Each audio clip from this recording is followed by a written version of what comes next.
All right, now let's take a look at an instrument that does not have a strong pitch center. What we should see is a series of overtones that do not make integer ratios with the fundamental frequency like we saw with the clarinet and the trumpet.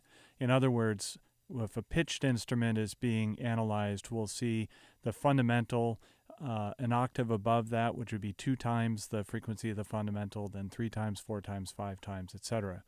This isn't a go-go. It's an instrument that we describe in Chapter 2. Let's take a look at it. All right, so what we see in our spectrum analysis here is we have a fundamental frequency of around 1077 hertz. So what we should predict for the first overtone would be in the vicinity of 2154, somewhere in that territory.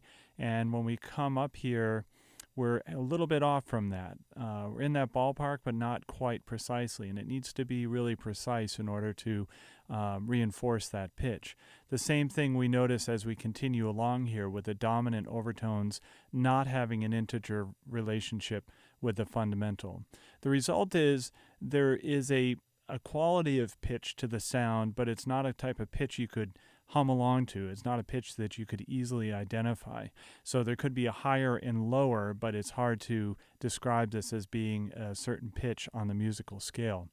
By contrast, let me clear this and let's take a look at instead a flute playing an A440.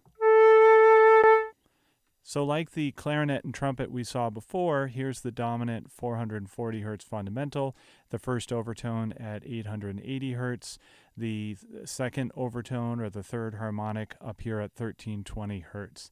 So very clearly reinforcing the fundamental pitch with a percussion instrument with its overtones, not so much the case.